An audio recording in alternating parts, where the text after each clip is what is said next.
Hola, saludos para todos. Sean cordialmente bienvenidos a las segundas jornadas de Ingeniería Geodésica Aplicada, evento organizado por la Sociedad de Ingenieros Geodestas, Geomáticos y Agrimensores de Venezuela, SIGMA, el capítulo estudiantil AAPG Luz y el Laboratorio de Geodesia Física y Satelital Dr. Melvin Hoyer. Mi nombre es Ilianis Arenas y junto con Darío González tenemos el placer de ser los moderadores en esta conferencia.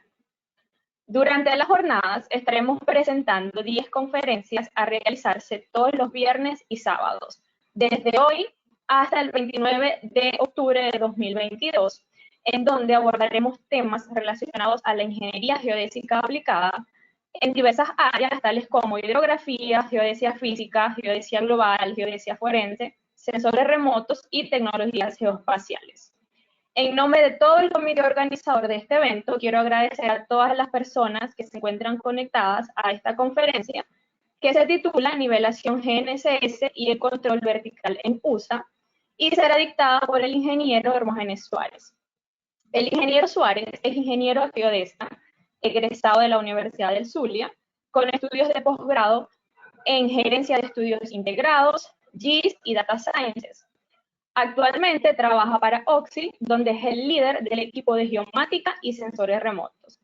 Al mismo tiempo, es profesor e investigador del Departamento de Geodesia Superior en la Escuela de Ingeniería Geodésica de la Universidad del Zulia, donde imparte las cátedras de Geodesia Física y Geodesia Geométrica.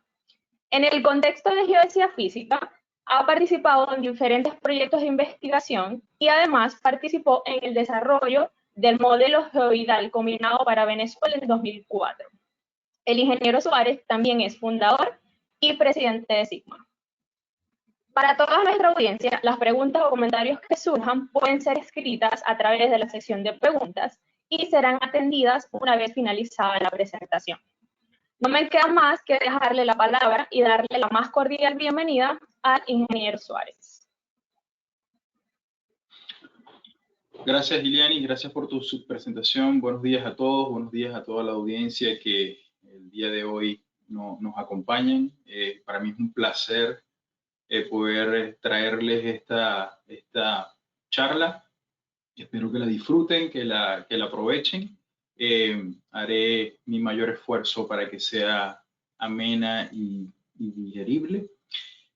También quiero aprovechar para darle las gracias a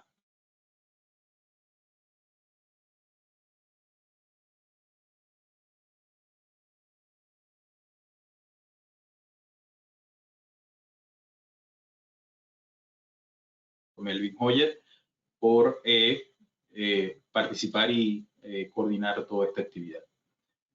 Bueno, muy bien, vamos a empezar entonces con esta presentación que hemos denominado nivelación GNSS y el control vertical en los Estados Unidos. Vamos a... Ok, el origen de esta presentación o la inquietud surge de la pregunta que intentaré más o menos responder el día de hoy, que sería ¿cuál es el método más exacto o más conveniente para convertir las alturas elipsoidales provenientes de mediciones GNSS en alturas ortométricas, que son alturas físicas que son las que normalmente necesitamos para cualquier obra de ingeniería o cualquier otra aplicación dentro del mundo de las ciencias de la Tierra, de la ingeniería o de la geociencia. En este sentido, la charla, el webinar va a tratar de explicar digamos, la relación que existe entre estas alturas y las alturas GPS y las alturas ortométricas, y abordaremos varios métodos o técnicas para poder lograr esos resultados. Vamos a seguir. Entonces, la agenda que he planteado para el día de hoy será hablar un poco de la introducción, de los fundamentos sobre este tema.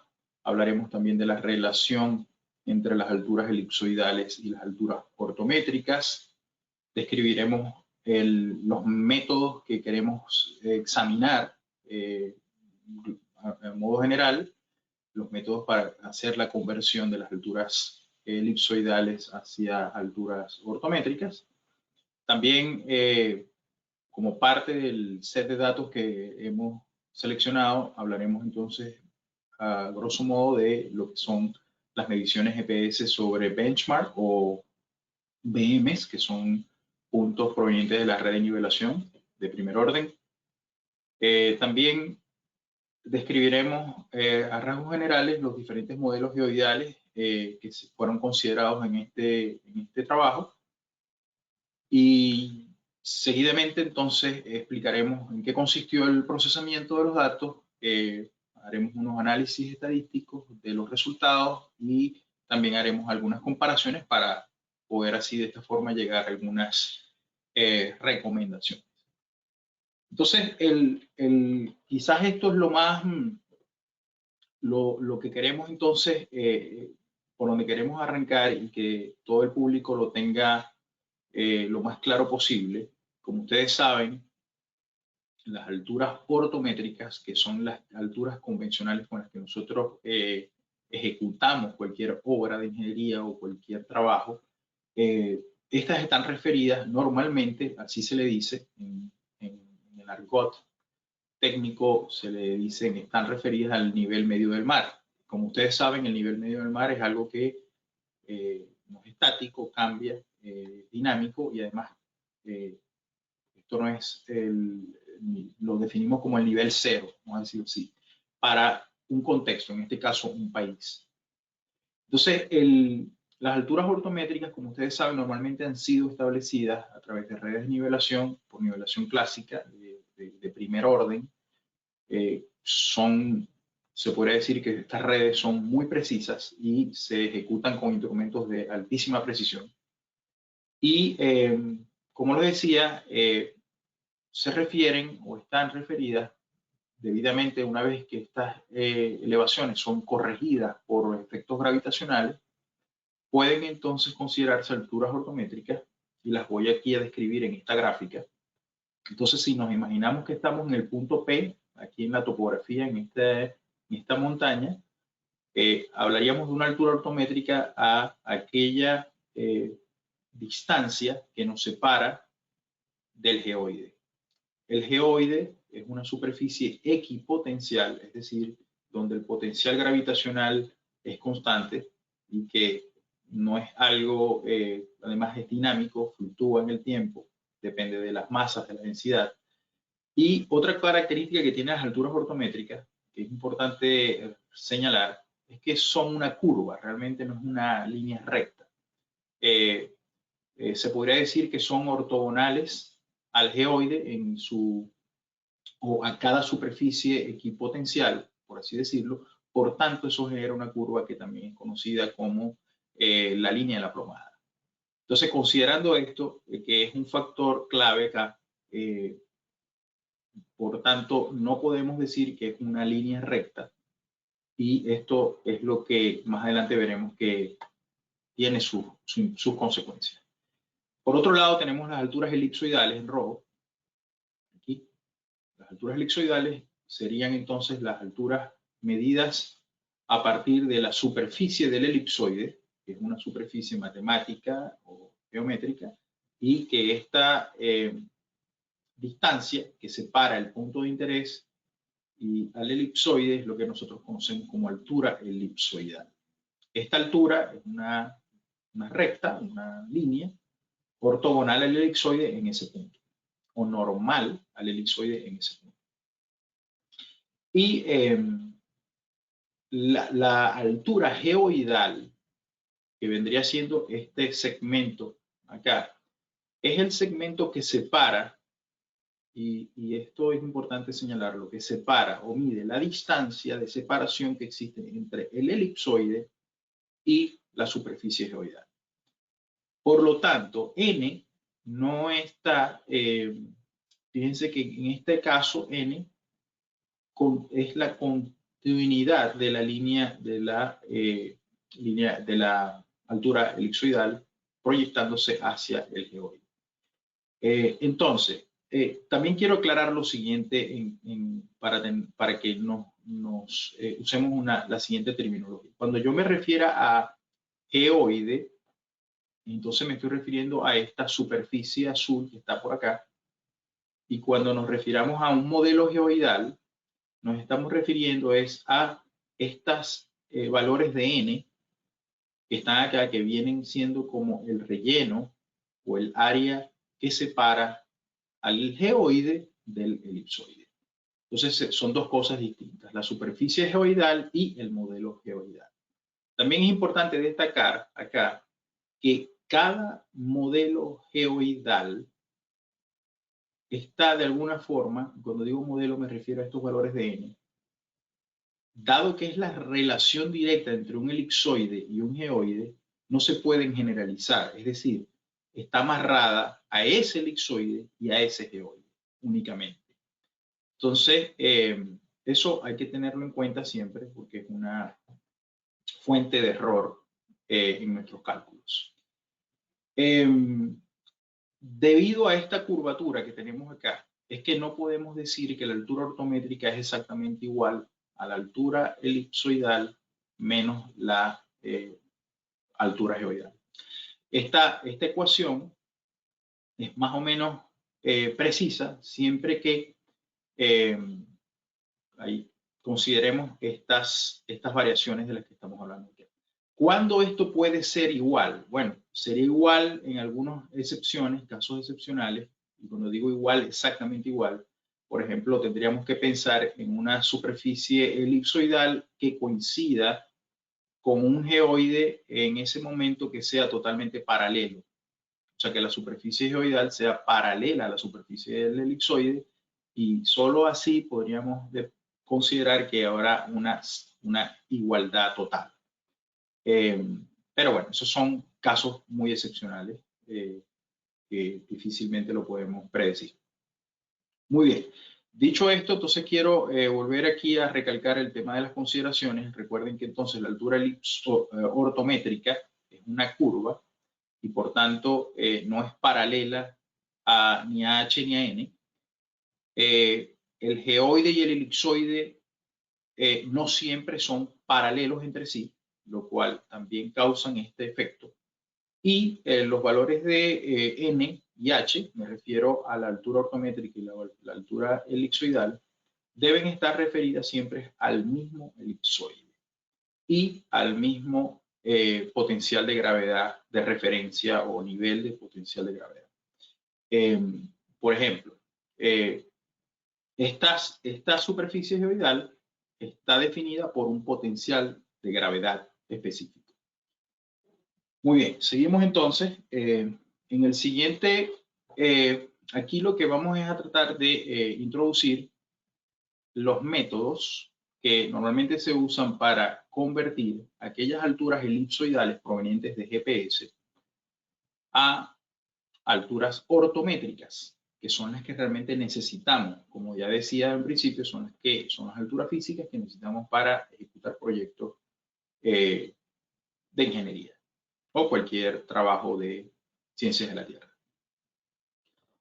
Incluso esto es importantísimo, sobre todo en estudios oceanográficos e hidrográficos también. O sea, no olvidemos que estas mediciones pueden ser ejecutadas tanto en tierra, en mar o incluso en ambientes aerotransportados.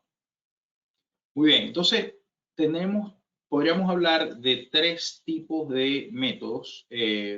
Principalmente el más conocido, el más usado es la interpolación, es decir, prácticamente se hace una interpolación de la ondulación o de la altura geoidal en el punto que nos interesa y así se calcula a través de las ecuaciones, se calcula la altura ortométrica. Este término relativo, así lo denominé, se refiere a los casos donde en la estación tenemos dos estaciones, una donde conocemos la altura ortométrica y otra donde queremos conocer la altura ortométrica, donde no la conocemos todavía. Entonces lo que se hace es usar la información conocida para calcular la de la segunda estación. Y muy similar a lo que se hace en nivelación clásica, pero en esta ocasión con GPS. Y luego tenemos la técnica de nivelación GNSS, que es un poco más refinada con respecto a la segunda opción que tenemos acá. Y ya las vamos a ir explicando cada una. Bueno, entonces, cuando hablamos de interpolación, se supone existen unas estaciones medidas con GPS, por lo tanto conocemos sus alturas elipsoidales, es decir, conocemos esta altura elipsoidal y nos interesa convertirlas en alturas ortométricas. Entonces, ejecutamos una interpolación sobre un modelo, una malla, vamos a decir así, un grid, donde se tiene todos los valores de la altura geoidal y se hace una interpolación en esos puntos y de manera tal que entonces aplicamos esta ecuación y decimos entonces que la altura ortométrica en el punto que nos interesa será igual a la altura que medimos con GPS menos el valor de la altura interpolada que proviene precisamente del modelo geoidal que estemos usando. Esto es muy bueno, podría decirse así, es bastante usado, yo diría que es la técnica más común. Siempre que se tengan buenas mediciones GPS y un modelo geoidal, esto es posible. O sea, son dos condiciones que tenemos acá. Tenemos que conocer las alturas elipsoidales por GPS y tenemos que tener un modelo geoidal para ejecutar esto. El segundo método relativo, entonces ya aquí tenemos más condiciones. En este caso, necesitamos contar con la medición GPS propiamente para determinar su altura elipsoidal, que es la que queremos convertir, pero también tenemos un BM, un benchmark, con altura ortométrica conocida, obviamente, y entonces estas serían, como decimos, las condiciones iniciales. Entonces, lo que hacemos es que en este caso tenemos dos estaciones, una donde está el benchmark y donde mediremos con GPS la altura, y una segunda que llamaremos rover, donde mediremos con GPS y es donde queremos calcular la altura ortométrica. Entonces, en este caso, vamos a decir, este método relativo, lo que se hace es que en la estación rover, vamos a llamarlo aquí en amarillo, rover, la altura ortométrica rover dependerá de su altura elipsoidal menos la diferencia que hay entre la altura elipsoidal medida en el BM menos la altura conocida en el BM. Es decir, en esta ecuación, fíjense que no interviene el modelo geoidal para nada. Y se asume que la ondulación geoidal o la altura geoidal para la base va a ser la misma que tendrá el rover. Esta asunción es un poco atrevida realmente, pero se usa. La realidad es que en muchos proyectos de ingeniería, de obras civiles, se usan esta técnica y me consta que se usa y ya veremos entonces los pros y los contras. Entonces, lo resaltante en esta segunda técnica es que no se considera un modelo geoidal. En la tercera técnica, que es un poco, como decía, más avanzada, hablamos de GNSS Leveling, que es una técnica que se empezó a desarrollar a partir de hace unos 20 años más o menos, que se empezó a estudiar estas ecuaciones, que no es más que la ecuación fundamental de la altura ortométrica es igual a h menos la altura geoidal, en este caso interpolada. Ahora bien, en este caso vamos a tener dos estaciones nuevamente. Un benchmark, que sería la base, y tendríamos un rover, que es donde queremos saber la altura ortométrica. Entonces, aplicando esta ecuación de forma diferencial, o sea, vamos entonces, en vez de usar h, vamos a usar delta h, es decir, la diferencia de las alturas ortométricas. entendiendo que todavía esta no se conoce, la amarilla que está acá es la que queremos determinar. Entonces conocemos la altura de la base ortométrica porque es el benchmark. Conocemos del benchmark también la altura elipsoidal medida con GPS y conocemos también el benchmark, conocemos el valor de la altura geoidal interpolada. Del mismo modo tenemos para el rover que medimos con GPS y ya conocemos su altura elipsoidal y asimismo conocemos la altura geoidal interpolada por un modelo, valga la redundancia, geoidal en ese punto.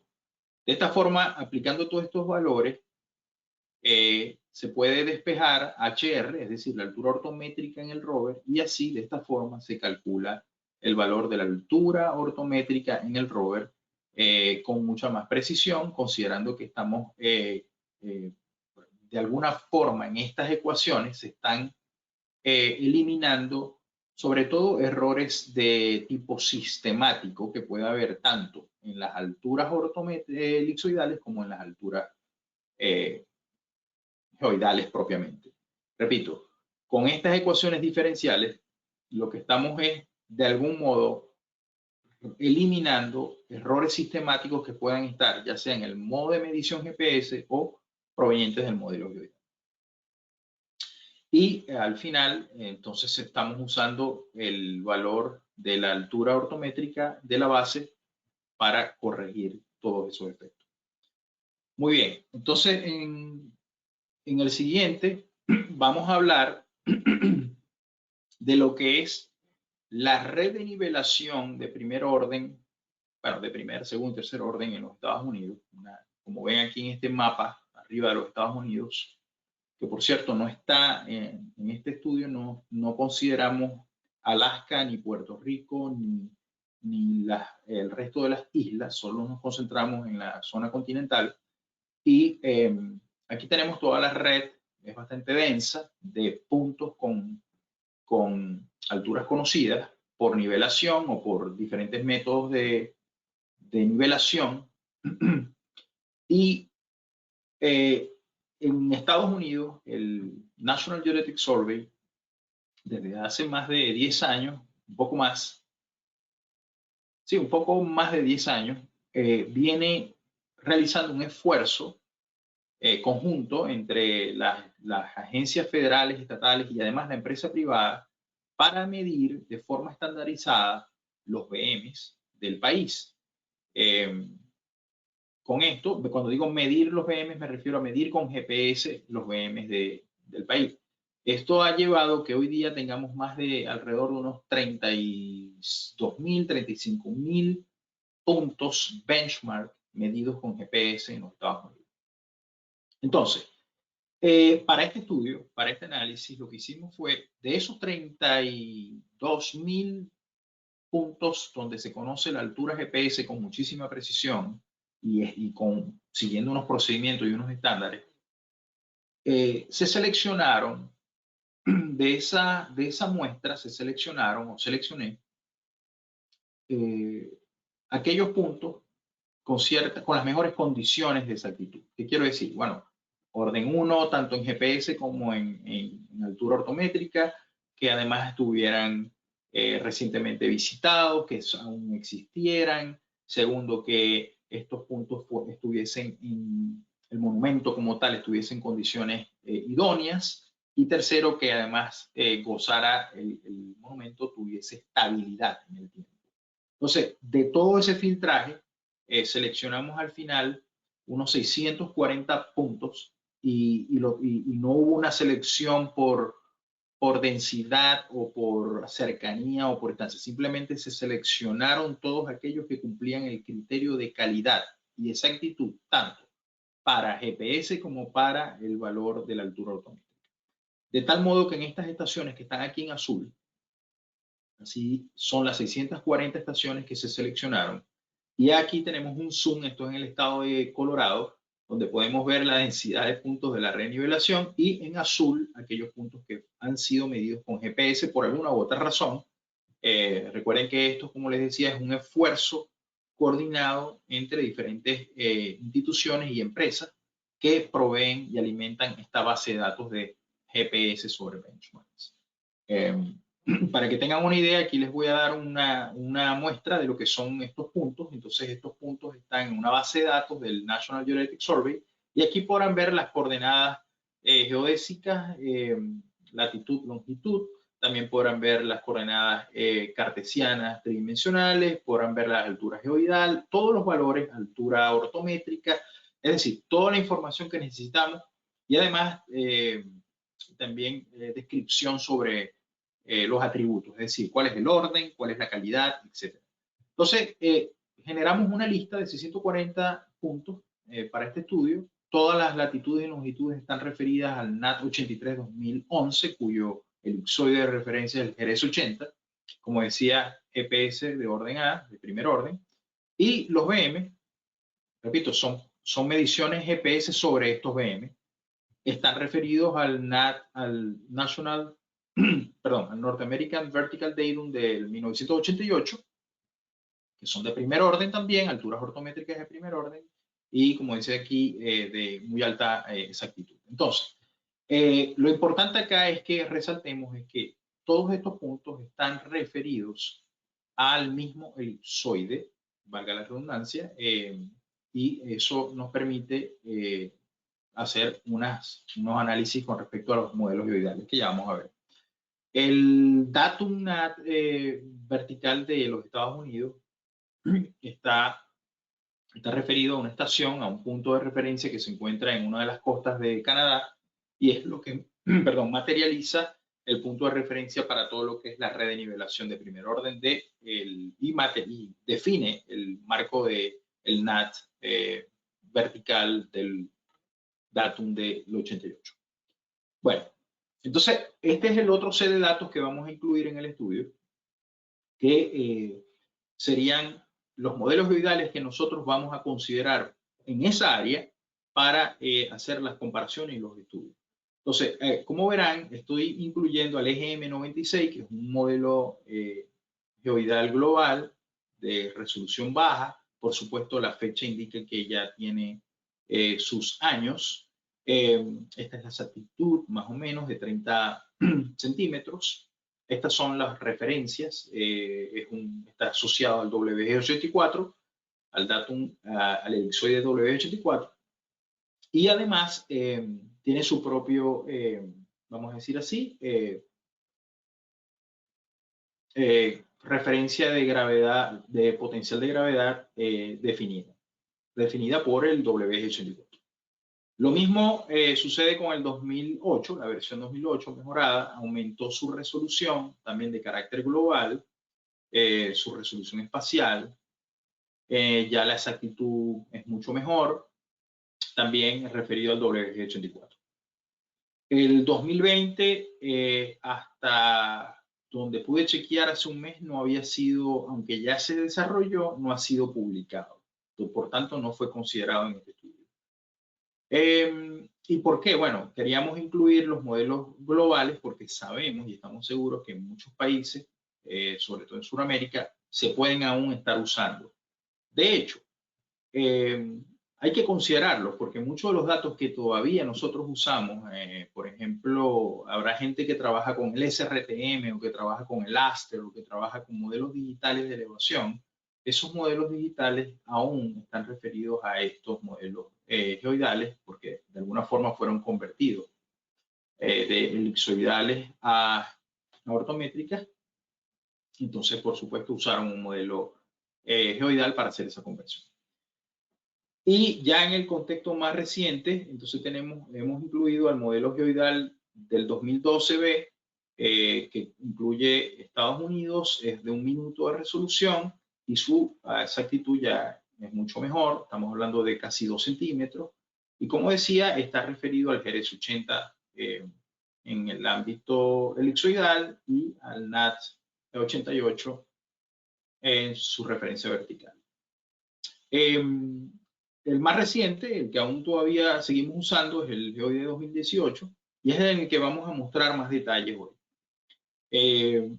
La resolución es similar, la exactitud mucho mejor, un poco mejor, perdón, y las referencias más o menos son las mismas.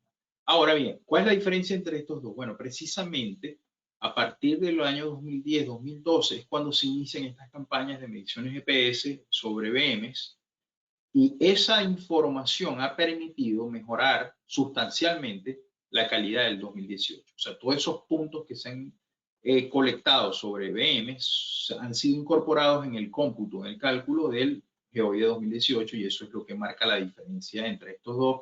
Bueno, más allá de otras diferencias técnicas, por supuesto, mejoras de procesamiento, más data, en fin, pero un componente importante es que aquí se agregaron más puntos GPS sobre B.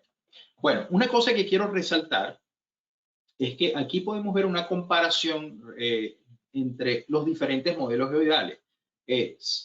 Quiero explicar esto, fíjense. En este caso estamos viendo la diferencia en la altura geoidal entre el geoide del 2018 y el geoide del 2012. Fíjense que las diferencias oscilan más o menos en el orden de 50 centímetros, por debajo de los 50 centímetros. Luego, el mismo 2018 lo comparamos contra el EGM 2008. Es decir, una diferencia de 10 años entre estas dos versiones. Y recuerden que estos dos modelos están referidos a elipsoides diferentes. Cuando se hizo esta comparación, se hizo adrede, considerando esa diferencia de referencia, de nivel, para que sea tomada en cuenta. Entonces, fíjense que ya entonces ahí los valores se disparan a 2 metros. Entonces, aquí hay presente ya de por sí, de hecho, se puede observar, fíjense que hay un patrón de crecimiento hacia el noroeste, y eso es causado precisamente por las diferencias entre los dos elipsoides. Quiero decir que eso es parte del error, o parte de la diferencia es ese error sistemático que está presente ahí, causado por la diferencia de modelos elipsoidales en estos dos. Y luego la tercera comparación estamos comparando el geoide del 2018 contra el EGM del 96. Entonces, incluso el impacto es mucho mayor. Estamos hablando de casi 4 metros de diferencia.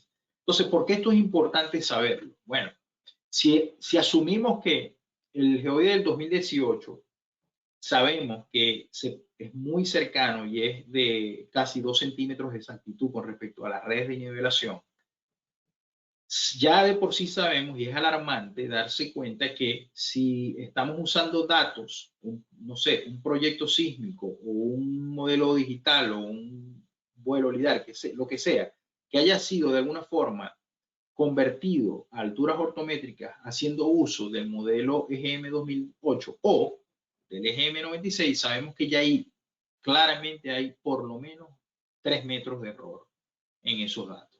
Sistemático, así automático, sin haber hecho nada. Entonces, eso es importante aclararlo, porque si vamos a integrar y estamos trabajando en proyectos que están en dos diferentes marcos temporales y ambos proyectos usaron modelos geoidales diferentes, lo más seguro es que tengamos discrepancias del orden.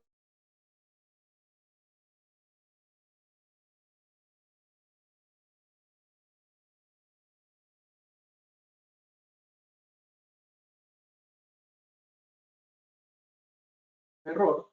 Aquí estamos hablando del 2018 con el EGM 2008, 2 metros, y el 2018 contra el 96, ya casi 4 metros.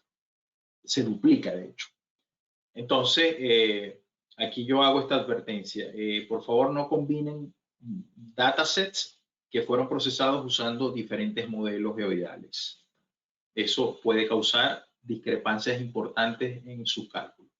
Bueno, entonces ahora vamos a hablar del cómputo, empezar a hablar de los cómputos que realizamos. Como dije, vamos a comparar resultados hechos por interpolación, por el cómputo relativo y por las mediciones, la nivelación GNSS, usando las 640 estaciones GPS sobre benchmark. Y esta ecuación aquí simplemente para, lo que hicimos fue combinar estas 640 estaciones entre ellas para generar líneas bases únicas, y eso generó que tuviésemos 204 200.004 estaciones, observaciones, quise decir, que son líneas independientes, líneas únicas entre base y rover, generadas a partir de estos 645.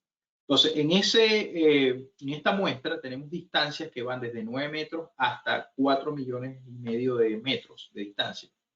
Es decir, tratamos de computar la altura ortométrica desde una estación desde Florida con una que está en el estado de California, por ejemplo. Entonces, eso genera distancias enormes, pero ya veremos cómo eso se refleja en los resultados. Y también en esta muestra se observaron diferencias de elevación, vamos a decir, entre la estación base y la estación rover, de hasta 3.500 metros. Bueno, vamos a ver los residuales. Aquí tenemos entonces los tres métodos: interpolación, relatividad y liberación NSS, usando el modelo geoidal 2018. Entonces se computaron las alturas para todas estas estaciones y se llegó a este resultado. Aquí podemos ver el histograma de los residuales, y cuando yo digo los residuales me refiero a que es el valor computado por el método versus el valor que ya se conoce, porque sabemos que es un BM cuya altura ortométrica es conocida. Por tanto, de aquí se calcula un residual, y ese residual es el que vemos acá, es esta ecuación, y entonces tenemos este RMS para toda esa muestra. Tenemos aproximadamente 2 centímetros para la interpolación. En el caso del método relativo, cuando vemos los resultados, estamos hablando de casi 9 metros en los residuales, en el RMS, perdón, lo cual esto es alarmante, obviamente, pero el resultado es lógico. Es lógico porque no podemos, en este caso, no podemos, sabemos que la ondulación no puede ser constante para toda la muestra. Entonces era lógico tener resultados de esta forma. Sabemos que es así. Y en el caso de la nivelación GNSS, los resultados son un poquito peor que en comparación con la interpolación clásica, pero vemos entonces una muestra mucho más homogénea, más normalizada. Lógicamente, esto se ve que aquí se han eliminado, se han filtrado muchos ruidos y errores de orden aleatorio y sistemático. Esto es lo bueno de la nivelación GNSS. Pero, sin embargo, el RMS global sigue siendo un poco más alto que la interpolación. Ahora, queríamos también evaluar cómo era el comportamiento de los residuales en las alturas para los tres métodos en función de la separación, vamos a decir, de altura que hay entre los puntos, el delta H. Entonces, el delta H para la interpolación, obviamente, no va a decirnos nada, porque en el caso de la interpolación, realmente no hay una relatividad entre las dos estaciones. Por tanto, esto es simplemente que no hay ningún análisis que hacer. Mientras que en el relativo sí, en el relativo vamos a ver que hay una tendencia que responde en la medida que las alturas se van, vamos a decir así, se van incrementando la separación entre la base y el rover, veremos que hay un incremento en los residuales. Y por otro lado, en la nivelación NSS es difícil lograr detectar un patrón, no se ve, yo diría que no se puede decir que hay un patrón claro en relación a la variación de las alturas entre base y rover.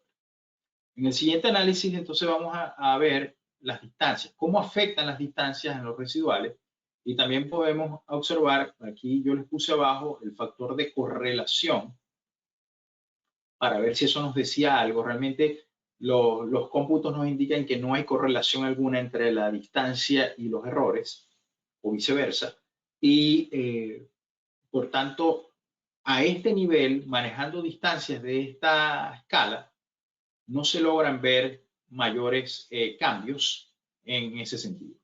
Pero eso me hizo ir un poco más al detalle. Entonces empezamos a analizar cómo serían los resultados si trabajáramos en el orden de los 10 kilómetros, es decir, entre 0 y 10 kilómetros de separación entre la base y el rover. Y aquí sí vemos algo importante.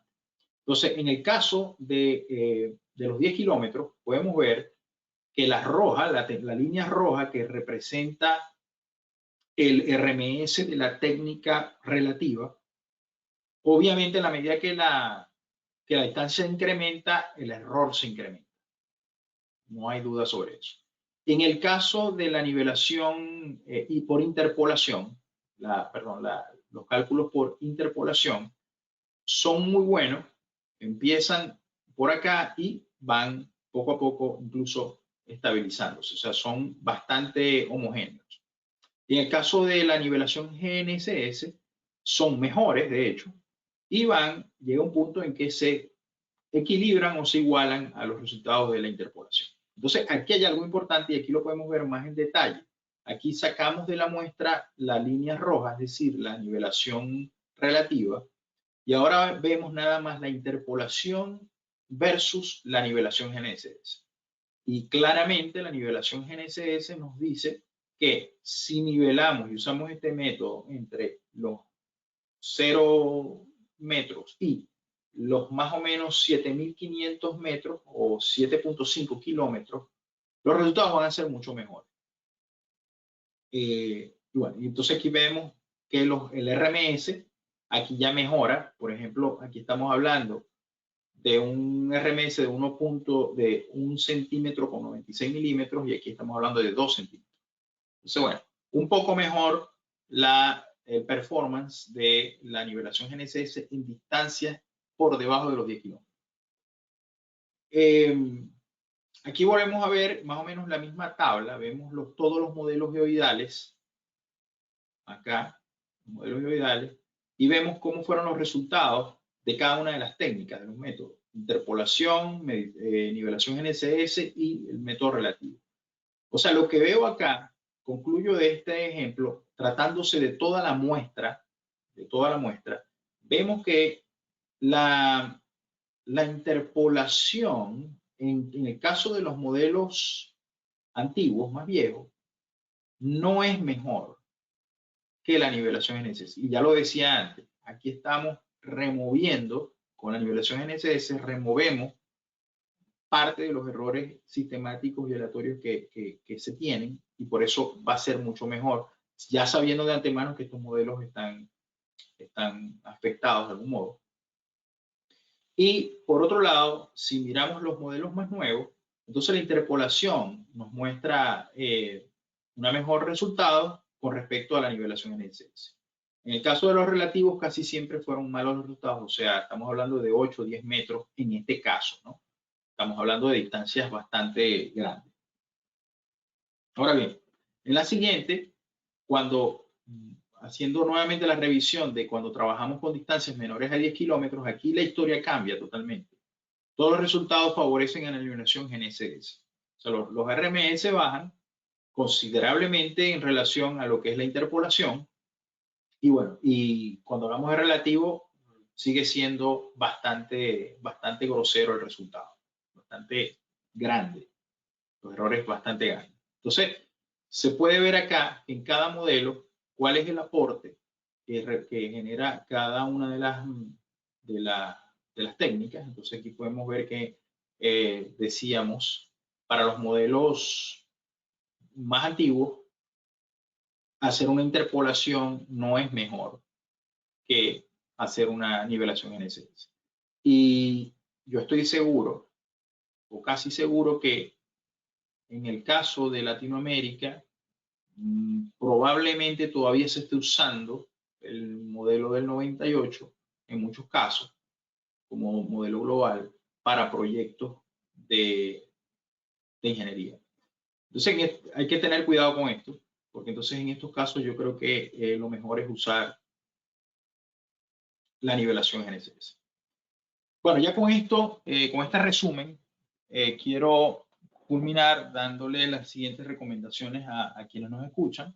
O sea, lo primero es tratar de evitar la combinación o la mezcla de diferentes modelos de superficies de referencia geopotencial. Quiero decir con esto, que un proyecto no debemos traer el EGM 96 o el 2008 y combinarlo con datos que yo tengo en en otro que calculé con otro geoide y que usé con un proyecto LIDAR. O sea, todo esto puede introducir errores importantes, sobre todo porque la referencia vertical es totalmente distinta entre estos modelos. Entonces, consideren eso.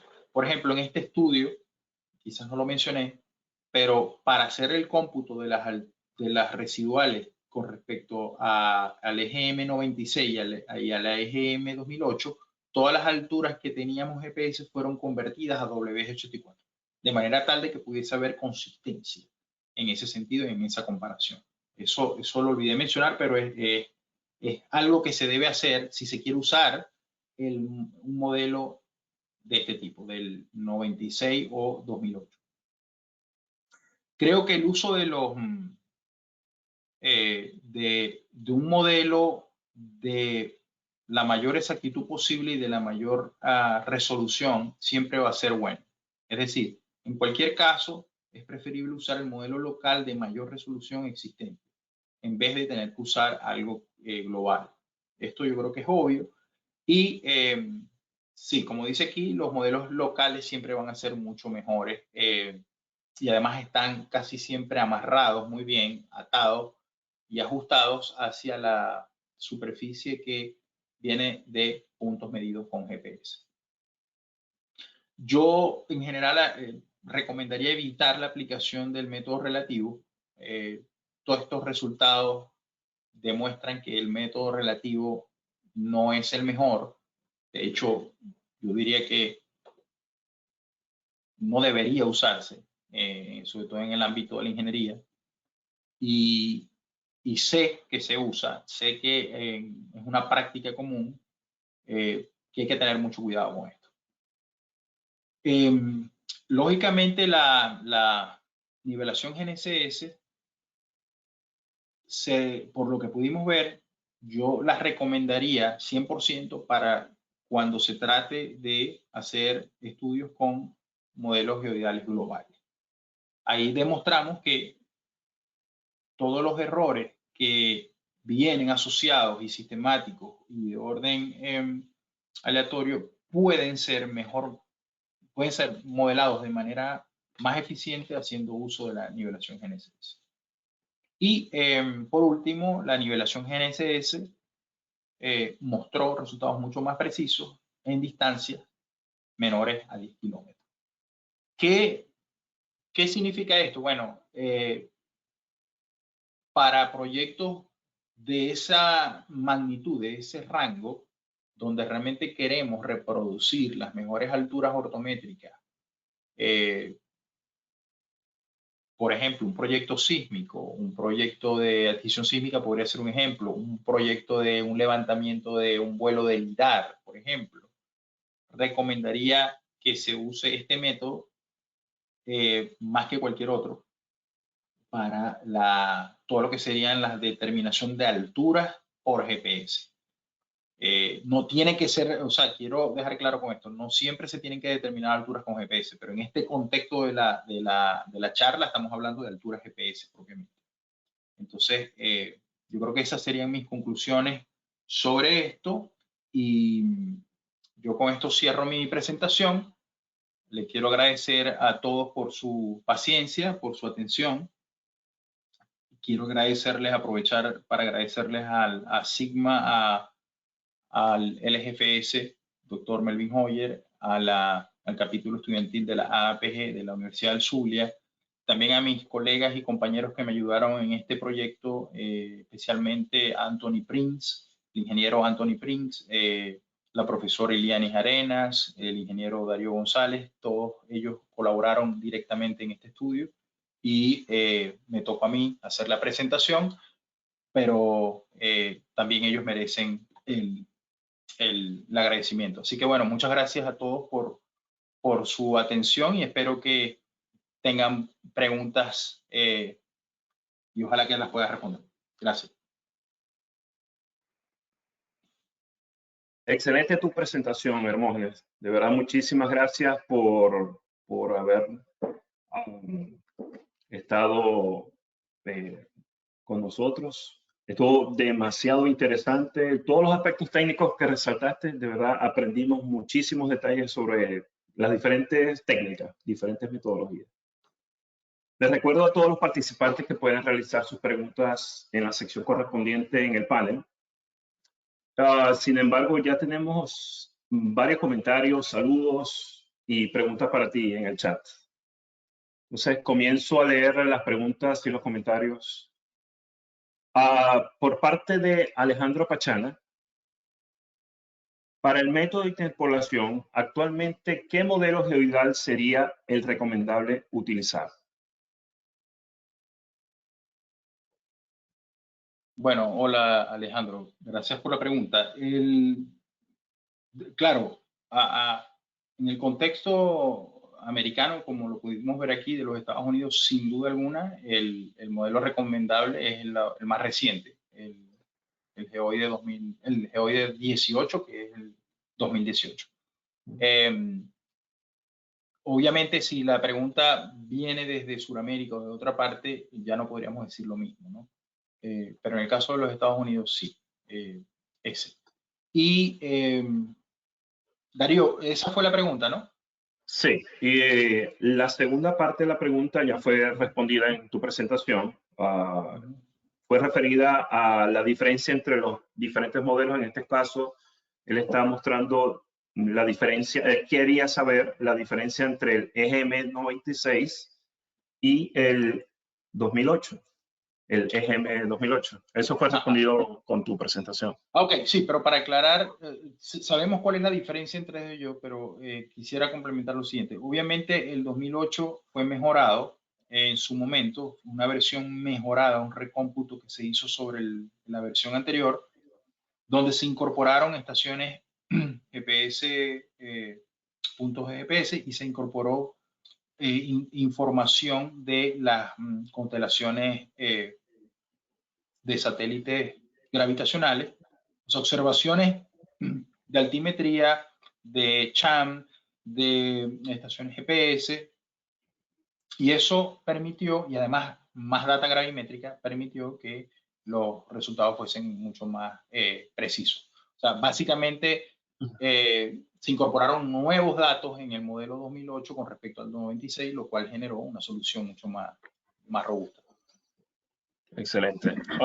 Tengo otra pregunta de Rafael Sáez. ¿Qué se espera para Sudamérica, donde el modelo geoidal no ha sido actualizado? La verdad es que no sabría, desconozco la situación concreta de cada país. Yo entiendo que cada país está haciendo un esfuerzo para generar un modelo local. Caso Venezuela, ya tiene más de, yo diría más de 10 o alrededor de 10 diferentes versiones. Cada año sale una nueva versión del modelo local de Venezuela. Uno de ellos fue el que yo trabajé hace como ya 20 años atrás, pero sería para mí difícil hablar de cada país porque lo desconozco. Ahora, hasta donde sé, mucha gente ya en el ámbito, vamos a decir, de la práctica de la ingeniería, siguen usando el EGM 2008. Es lo que manejo. Y sería interesante saber en las próximas charlas, sobre todo donde va a estar personal de representantes del grupo de CIRGAS que vienen la semana que viene, quizás allí podamos enterarnos mejor de los detalles del estado actual del cálculo del modelo geoidal para Sudamérica. Así que perdónenme que no le pueda responder esa pregunta con precisión. Perfecto. Otra pregunta para ti viene de parte de Douglas Bravo. Buenas tardes, muy buena tu presentación, te felicito. Cuando hicieron GPS IBM, se corrigieron por efectos gravimétricos la altura elipsoidal para llevarlo a la altura normal y la altura geoidal en alturas ortométricas. Esa es la primera parte. Eso es correcto, sí. Se hicieron las correcciones por gravedad para hacer la correspondiente comparación. Perfecto. Y la segunda parte nos indica cómo es la influencia de la desviación de la vertical por la separación de las estaciones. Bueno, lo que vimos, precisamente creo que aquí lo que se trata, profesor, yo no pude analizar eso a ese nivel porque mi intención era mostrar para el que hace este tipo de trabajo, mostrar hasta dónde debemos llegar con las interpolaciones, hasta dónde podemos llegar con estos métodos y cuál es el mejor según el escenario. O sea, entender y estudiar qué es lo que causa el error o qué no, realmente no estaba dentro de los objetivos del estudio. Por tanto, no le puedo decir cuáles son los efectos que esto causó o que, no, o que dejó de causar. Porque básicamente lo que estamos tratando es de darle una respuesta a la comunidad de practicantes de cómo es la mejor forma de aplicar este cálculo en sus proyectos, que como ya vio, es mejor en el caso de la nivelación GNSS que seguir aplicando unas técnicas como la relativa, por ejemplo, que realmente es una de las que más se usa. Sí, correcto. Otra pregunta, complementando lo que hizo Douglas Bravo, sería ¿qué modelos de interpolación se utilizaron? Porque cada modelo tiene su propio error, ¿correcto? Sí, en general se usó siempre la interpolación bilineal, pues sí, se aplicó la misma en todos los casos, de manera tal de que no hubiese discrepancias entre causada por ello. Ok. Un comentario por parte del señor Antonio Márquez y nos dice, hay situaciones en que los servicios han sido calculados desde un único punto de cota conocida y pienso que el método relativo se impone, ya que existiendo errores, las cotas calculadas deben ser consistentes entre ellas con respecto a esa cota conocida.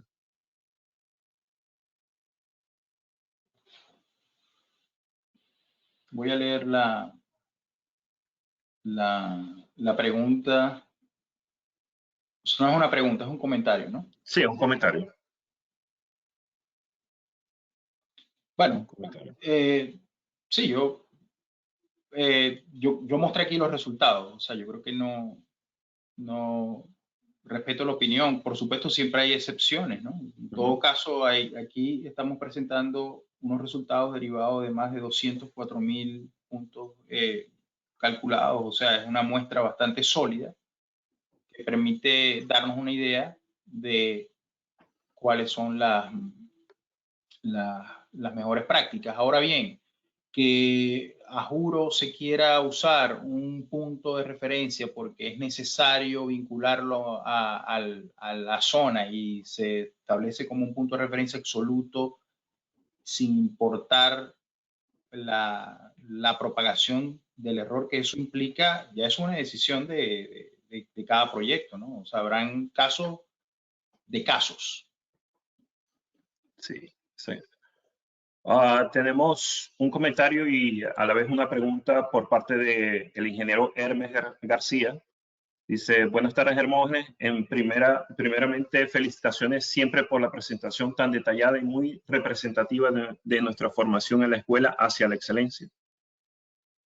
Su pregunta es, acá en Chile, en general es muy común el uso del método relativo sobre todo por cuestiones quizás políticas económicas. En este caso, ¿considerarías adecuado quizás una mejor estrategia en el caso de requerirse sustituyendo este método por una nivelación GNSS, empleando los modelos geoidales globales que sean aceptables en este país?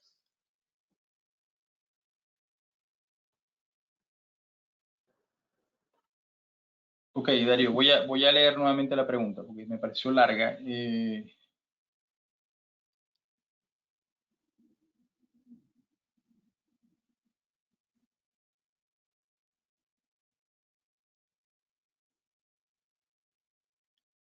Ok.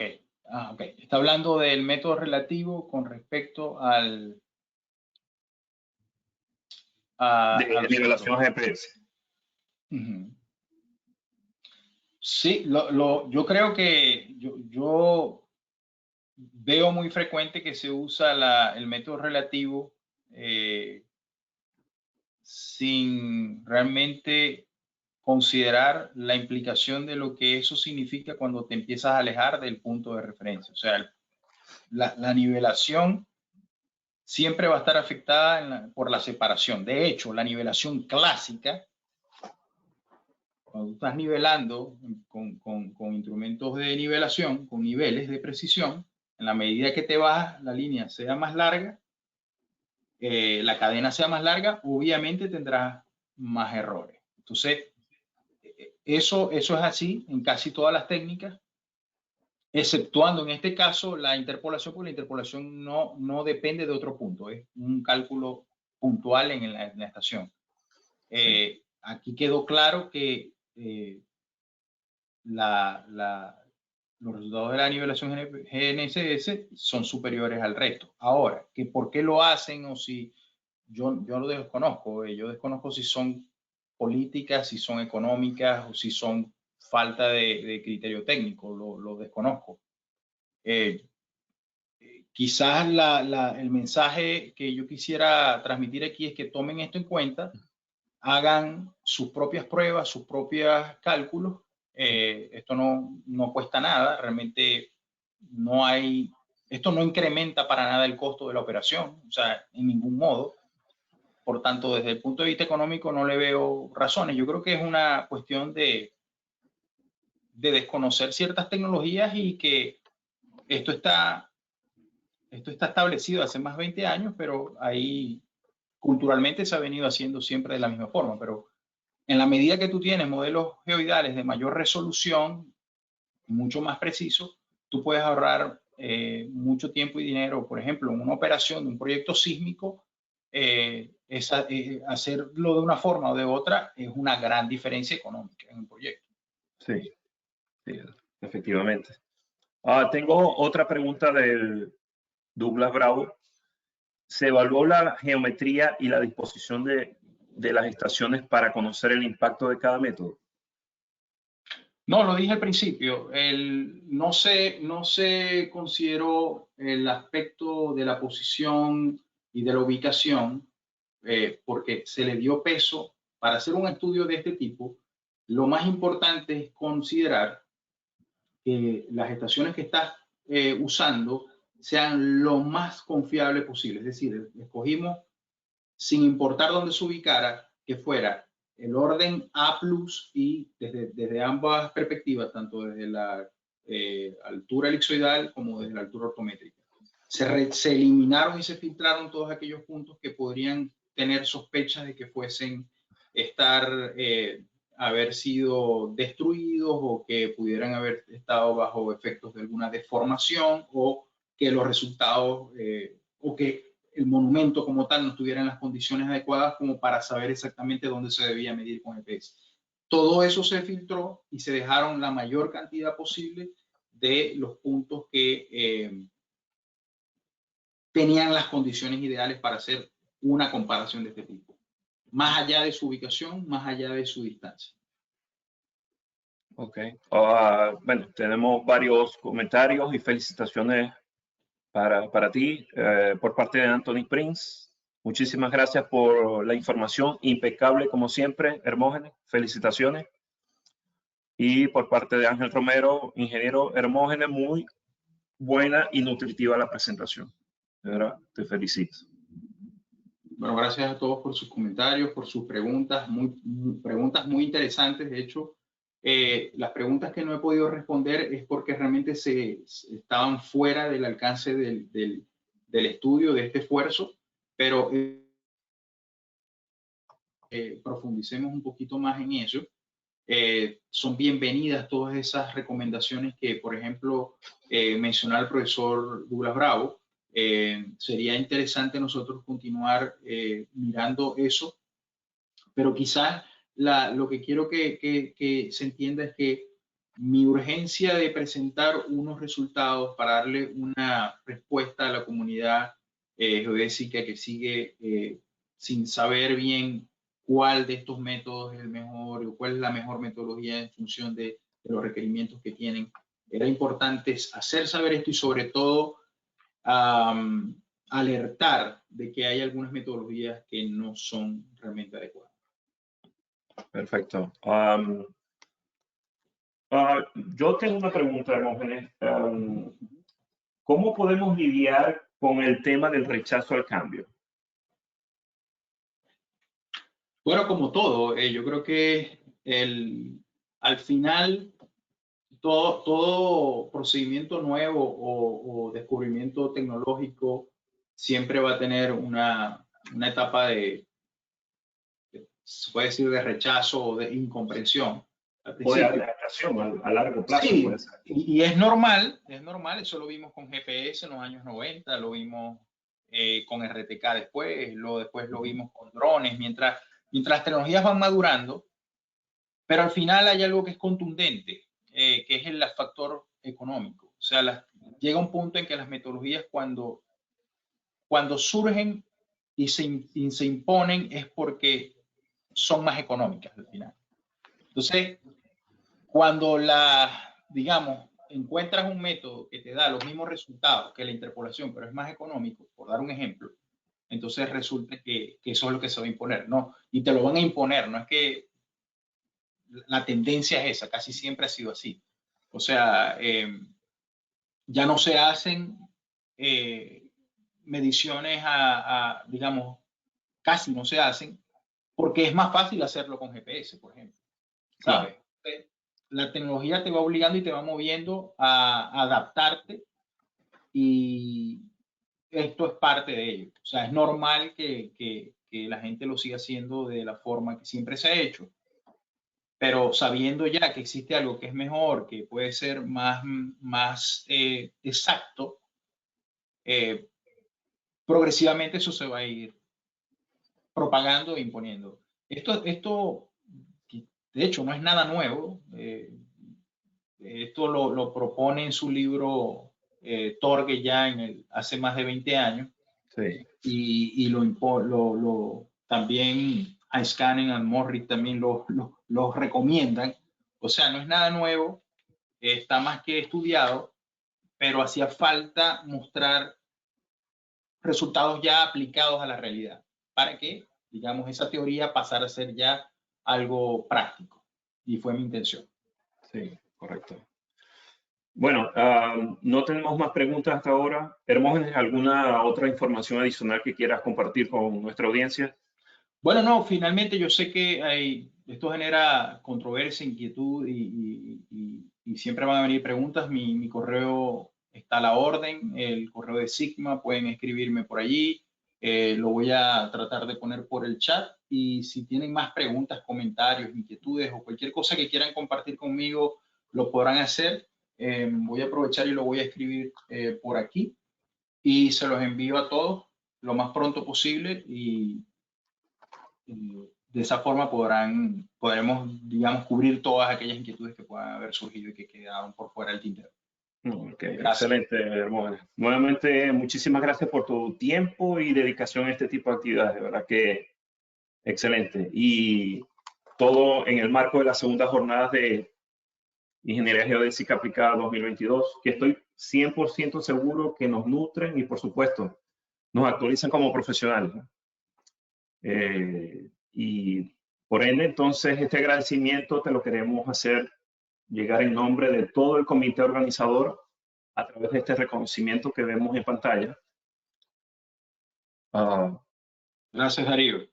Gracias a todos. Sí, nuevamente, muchísimas gracias por compartir de verdad esta valiosa información con todos nosotros. Bueno, muchas gracias. Estamos a la orden siempre. Hasta luego. Perfecto. Sí, de igual manera, en nombre de todo el equipo organizador, me gustaría agradecer a todas las personas que se conectaron el día de hoy en esta conferencia. Esperamos que haya sido de mucho provecho y de agrado para todos. Recordándoles que en nuestra próxima cita, dentro del marco de las segundas jornadas de Ingeniería Geodésica Aplicada 2022, será el día de mañana, 1 de octubre, a partir de las 5 de la tarde, hora legal venezolana, con la presentación que va a ser dictada por el profesor doctor ingeniero Melvin Hoyer, titulada 64 años de aportes de la Escuela de Ingeniería Geodésica Luz a la Geodesia Nacional y Continental. No se la pueden perder. Para participar entonces en esas actividades y todas las ponencias, les recuerdo también que pueden utilizar el mismo link que les fue enviado vía email con el que pudieron acceder a esta conferencia. También les informamos que pueden encontrar toda la información de nuestros webinars en nuestras redes sociales, LinkedIn, Instagram, Facebook, entre otros. Si ustedes o alguien o conocen a alguien, un colega o amigo que no pudo participar hoy, por favor invítenlos para que participen en el resto de todas las jornadas. De verdad fue un honor y un placer haber participado con todos ustedes. Esto ha sido todo por ahora y no me queda nada más que agradecerte a ti, Hermógenes, y agradecerle a toda la audiencia por la participación el día de hoy. Nos estaremos viendo nuevamente, como les comenté, el día de mañana. Los esperamos a las 5 de la tarde, hora legal venezolana. Y espero que tengan un excelente día. Cuídense mucho y muchas gracias a todos. Gracias, hasta luego a todos.